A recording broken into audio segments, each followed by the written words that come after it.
Hello there, my name is Irfan and Zazali, and this is my personal video reflection on the translative case study between two different translations of Mary Shelley's Frankenstein for the assignment and subject of EIC553 translative skills.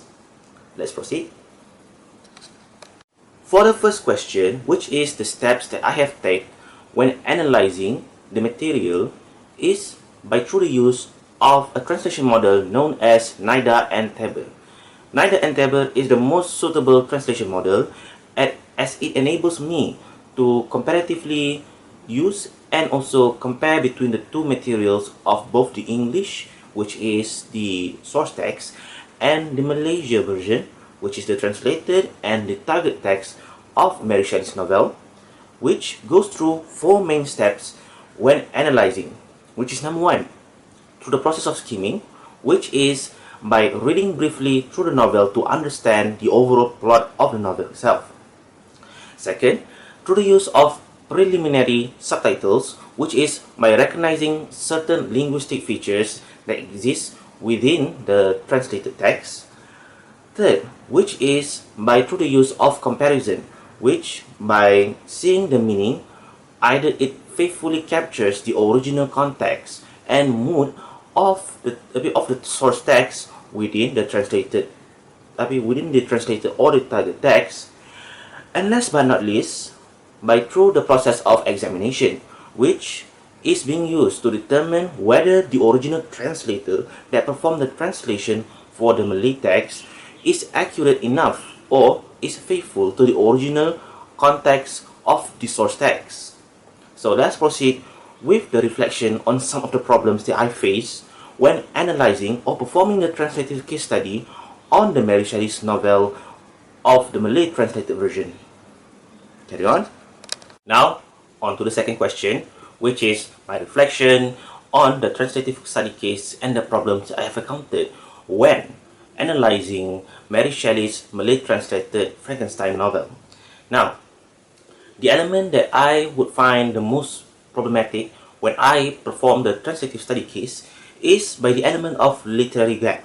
Now, for example, in the source English text Mary Shelley's Frankenstein, it uses a much more richer and more uncommon terms to describe or to elevate the theme of medical study within novel itself. And also, it follows the same exact transcript from the original 1833 Mary Shelley's novel on Frankenstein. Meanwhile, for the Malay targeted translated text, the translator had to consider several factors when translating the source text into the targeted language text when it comes to mind.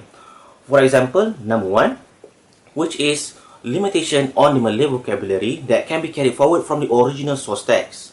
This can be seen, for example, how certain words that is no longer be used or which is very uncommon in English terms has no equivalent meaning or does not have any synonyms that can be used for the Malay text one. Then the second one is the target audience.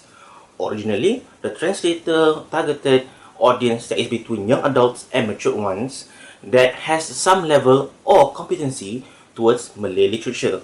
So, as a result, the translator had to tone or reduce some of the explanation from the original text to a much more simpler form so that the intended viewers or readers could understand the Malay text better.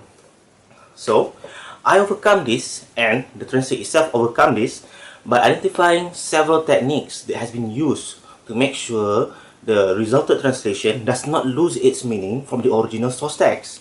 For example, the use of modulation, language amplification, omission/elision, which is removal of details, and also adaptation, free translation, and also word-for-word translation as a result.